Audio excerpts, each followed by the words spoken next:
put down the phone, looked my son-in-law in the eye and said, "Everything is exactly as we expected. The plan is in motion." He had no idea what that meant. That was the point. 41 years I spent working for the same engineering firm in Oakville.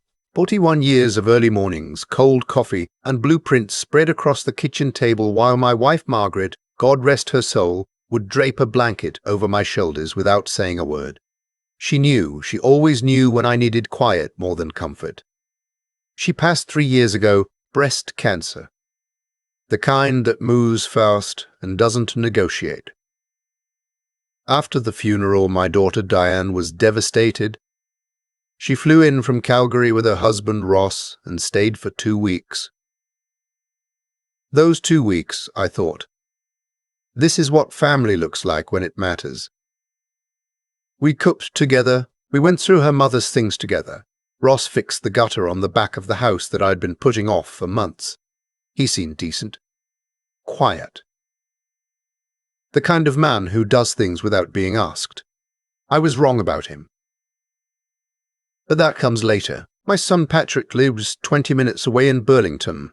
He's a high school history teacher, coaches the junior hockey team on weekends, and calls me every Sunday without fail. When his mother died, he sat with me in the kitchen until 2 a.m, neither of us saying much, just sitting. That's the kind of son he is. My daughter Diane is different. Not worse, different. She's ambitious in a way her mother and I always admired, always chasing the next thing. She moved to Calgary for a job offer when she was 26, met Ross at a company fundraiser, married him 18 months later. The wedding was beautiful.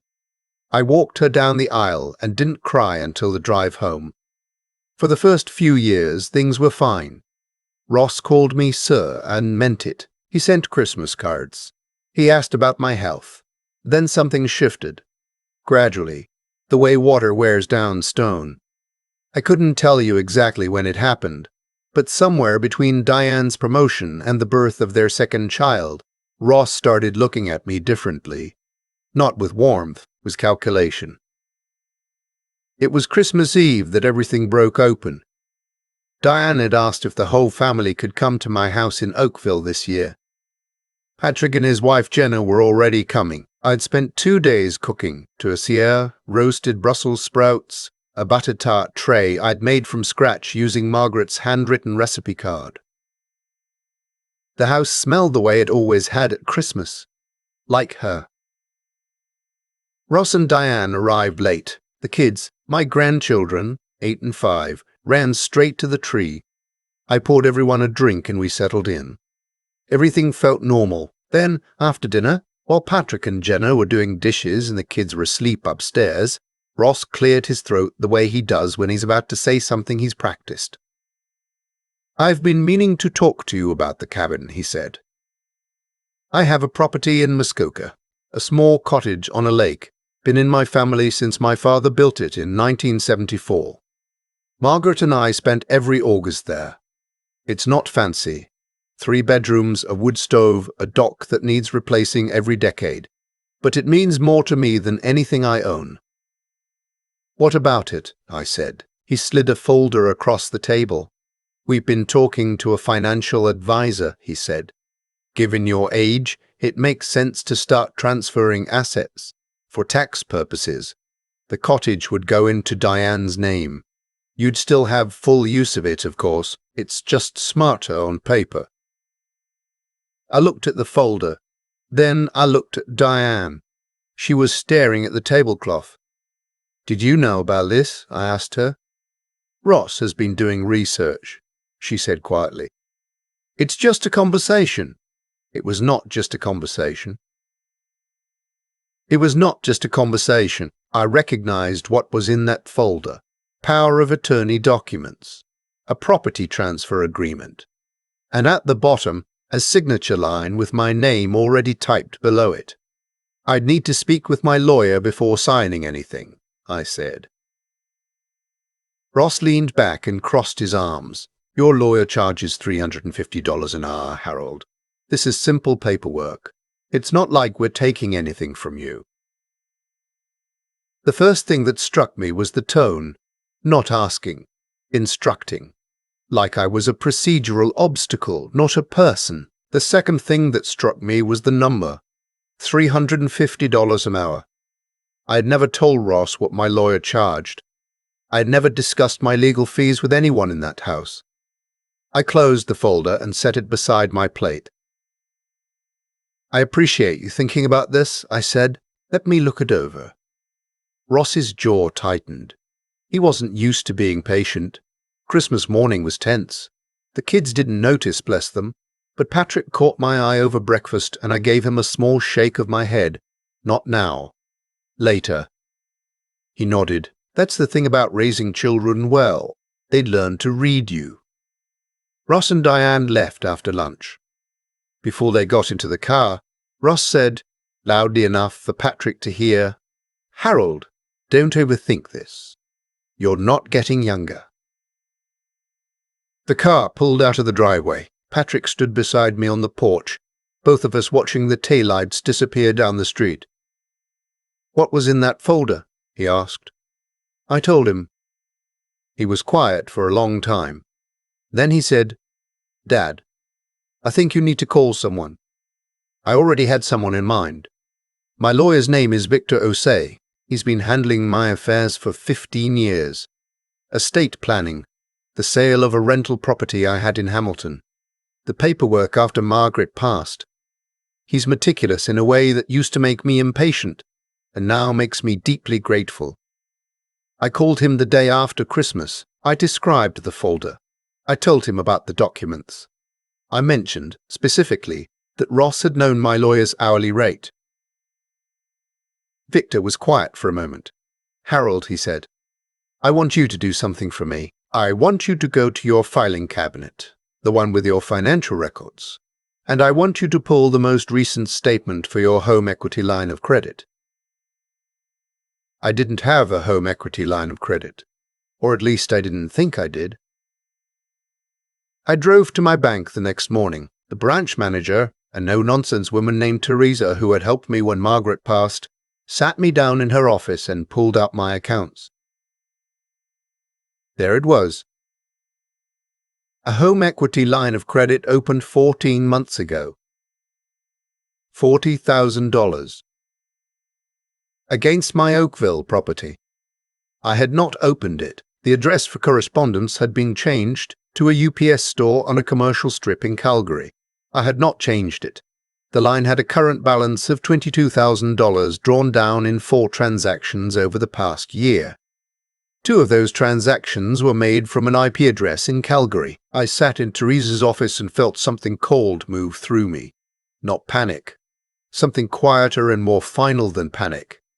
The understanding that someone I had welcomed into my family had been using my name like a tool, while I was still using it myself.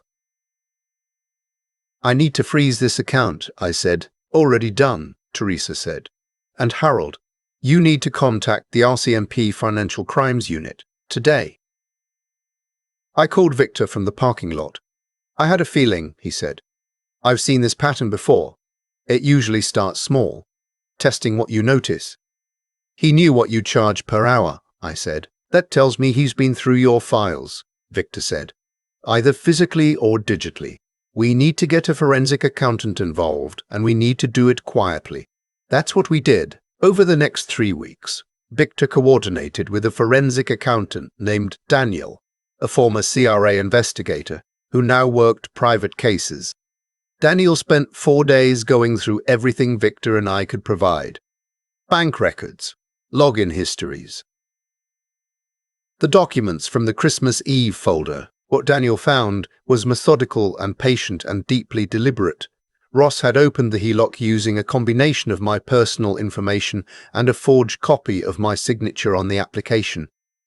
He had set up document forwarding so that correspondence never reached me. He had been drawing from the credit line in amounts small enough not to trigger automatic fraud alerts, and the folder he slid across my Christmas table, the simple paperwork, would have transferred the Muskoka property into Diane's name, at which point he intended to use it as collateral for a separate loan. Daniel also found something else, 18 months ago, Ross had been terminated from his position at a Calgary investment firm following an internal audit. The termination had been quiet, no public record, but Daniel had contacts, and what he found was that Ross had been asked to leave after irregularities were discovered in client accounts, irregularities that closely resembled what he had done to me. The firm had not reported him. They had simply let him go. He had come to my daughter's marriage already practiced. I need to tell you about a conversation I had with Diane in the second week of January. I drove to Calgary. I did not tell Ross I was coming. I called Diane from the airport and asked if she could meet me for coffee, just the two of us, without saying why. We sat in a bakery near her office. She looked tired. She'd been looking tired since the summer, I realized. But I'd told myself it was the kids, the new job, the pace of life out west. I put Daniel's summary on the table. Not everything. Victor had advised keeping the full documentation protected, but enough. The HELOC, the address chain, the IP records. I watched her face as she read. There was a moment, I will not forget it, where she looked up at me with an expression I recognized. It was the same expression she wore at 9 years old when she realized that the surprise trip I'd promised was cancelled because I had a work emergency. A kind of bracing. Like she'd been waiting for something bad and had hoped it wasn't coming. "How long have you known?" she asked. "Since the day after Christmas," I said. She put the paper down very carefully. "He told me the HELOC was something you'd agreed to. He said you were putting it in place for tax reasons and that you'd asked him to handle the details." "He lied to you," I said. She nodded. She didn't look surprised, and that, the absence of surprise, told me more than anything else she could have said. "The cabin," she said. "He was going to use it as collateral," I said. "The transfer would have made it accessible to him." She sat with that for a long time. "I have children," she said finally. "I know," I said. "I'm not here to blow up your life. I'm here because you're my daughter and you deserve to know the truth before anyone else." She reached across the table and took my hand. "What are you going to do?" she asked. "What I have to do," I said. She didn't argue with that. The RCMP Financial Crimes Unit was thorough and unhurried in the way that serious institutions are when they know they have a solid case. Victor liaised with them directly. I provided everything Daniel had compiled, the IP records, the forged application, the transaction history, the background on Ross's prior termination in Calgary. Ross did not know any of this was happening. He called me twice in January, cheerful, asking about the weather in Oakville, asking if I'd had a chance to look over the paperwork. I kept my voice level and said I was still thinking about it. He said he understood. He was patient now. He thought he had time. The second week of February, on a Thursday afternoon, RCMP officers attended Ross's place of work and his home address simultaneously. I was in Oakville when Victor called me. "They've executed the warrants," he said. I was standing in Margaret's garden. February in Ontario, nothing growing yet, just bare branches and frozen ground. I come outside for no reason. I could explain. Just needed air. "All right," I said. "It'll take time," Victor said. "The process is what it is." "I know," I said. "Thank you, Victor." I stood there a while longer after I hung up. Diane filed for legal separation in March.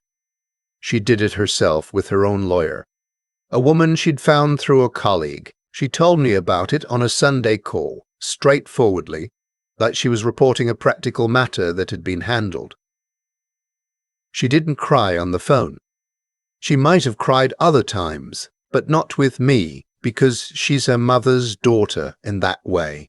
She keeps the falling apart private and shows you the rebuilt version. The children came to Oakville for March break. Patrick and Jenna took them to the indoor play center in Burlington while I cooked. My granddaughter, who is 8 and has strong opinions about everything, told me at dinner that my butter tarts were better than any she'd ever had. My grandson ate 3 of them in silence, which I took as high praise. I did not tell them anything about what had happened. They are 8 and 5. The world has time yet to reveal itself to them. The Muskoka cabin stands as it always has. The dock needs replacing again. It always does. I'm planning to go up in May when the ice clears. Patrick said he'd come up for a weekend. Maybe Diane will come too, once things settle. The kids would love it. Margaret and I always said the lake was the place where nothing had to be explained. I've been asked by a few people. Friends mostly, one of them my brother who lives in Fredericton and has an opinion about everything. Whether I'm angry. Whether I regret being so trusting. Whether I blame myself for not seeing it sooner. I think about that. The honest answer is that I trusted Ross because my daughter loved him, and I trusted my daughter's judgment because she had earned that trust over 40 years of knowing her. That's not naivety. That's what it means to be a father. You give the people, your children, bring home the benefit of the doubt, because the alternative is to treat your own children like they don't know themselves. Ross abused that. That's on him. What I know is this. Margaret used to say that the measure of a person isn't what they do when things are easy. It's what they do when someone has quietly taken something from them and is hoping they won't notice. I noticed. I didn't make a scene. I didn't call him on Christmas Eve in front of my grandchildren. I didn't threaten or accuse or lose my composure over a dinner table that still smelled like her tourtière recipe. I just made a phone call, gave the right people the right information, and let the process do what processes are built to do. My name is Harold Beaumont. I'm 68 years old. I have 2 children, 3 grandchildren, a house in Oakville, a cabin on a lake in Muskoka, and a handwritten recipe card in my kitchen drawer that I will never throw away. And everything that is mine is still mine.